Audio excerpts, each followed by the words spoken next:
निसामारि थानानिफ्राय 35 kilometre बेलसिरि बियाबनि बे पन्टु मोसाहारि नखराव धोरोमनि दावहा बे धोरोमनि दावहाया मा बे जाथायनि सायावहाय जोङो मोनथिनो थाखाय जों खाथि खालानि सासे गेदेमा सुबुंखौ मोननो हादों आरो बे नखरनि गासै जाथायखौ फोरमायनो थाखाय आं बिथांखौ खावलायनाय जादों।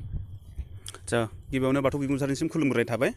दा बाथौ बिबुंसारनि गेजेरजों आङो दिनै बेखौनो फोरमायहरनो सानदों दे थांनाय 26 खालार खालि बे दाननि 26 खालार खालि बेलासिनि 1:30 रिंगायाव नैबे नखरावनो जिबायदि इनाय अनागारि जाथाया जानानै थांबाय जोंनि बाथौ धोरोमजों जि रिलेटेड गिलु बालु जाथाया जानानै थांबाय बिनि सायाव जों जोबोद दुखु मोननाय फोरमायो। दा बुंनो थाङोब्ला बिथांमोननि जाथाय जाखालिनो मोनाबिलियाव आं दंफैयोमोन, आं नायफैदोंमोन थासारिनि बागै आं बुजिनो हादों। थारैनो जोंनि बाथौ धोरोमनि सायाव ओरैबायदि इनाय अनागारि अयथासार खालामदों। जों मिथियो दिनै बाथौ धोरोमखौ मुलुगनि गासै खना खनलायावनो मिथियो। बाथौनि थाखायसो दिनै जोङो बर'आ राव हारिमु थुनलाइ गासैखौबो गोजोर खालामनो हादों बर'फोरनि गेजेराव आरो बाथौनि गेजेरजोंसो जोङो दिनै गावखौ सिनायथि होनो हादों बर' होननानै।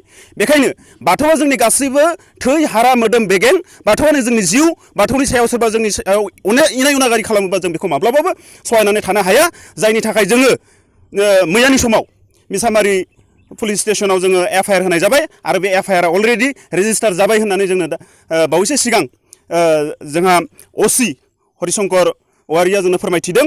दा बेखौ लानानै जों गोजोननाय मोनदों, आसा फारिदों फैबाय थानाय समाव जाहाथे नैबेबायदि गिलु बालु इनाय अनागारिया जोंनि गेजेराव दाजाथों आरो बिनि सायाव जाहाथे पुलिस प्रसासना गोख्रों बिजिरनायनि जि बेबस्था बेखौ खालामो आरो जोंनो थार बिजिरनायखौ होयो। जों बेखौ खम समनि गेजेरावनो नेनानै थाबाय आरो आङो गोलाव बुङालासिनो फैबाय थानाय समाव समाजसो फोरमायगोन जे बबे थासारिया बबेथिं थाङो। सैथोआ जेब्लाबो देरहागोन, आफा बोराइ बाथौआ जेब्लाबो जोंजों मदद होगोन बेखौ जोङो मिजिंथिदों आरो साफ्रोमबो रायजो राजा जोंनि जि बाथौसा बिथांमोनखौ बे समाव जोङो खौसेयै गसंथानो थाखाय खावलायदों आरो जाहाथे फैबाय थानाय समाव बेबायदि गिलुबालु थासारिया जोंनि गेजेराव फिन जाफिननो खाबु दामोनथों, इनाय अनागारिफोरा जाहाथे गोख्रैनो साजा मोनथों, जों बेखौ पुलिस प्रसासननिसिम बाथौ बिबुंसारनि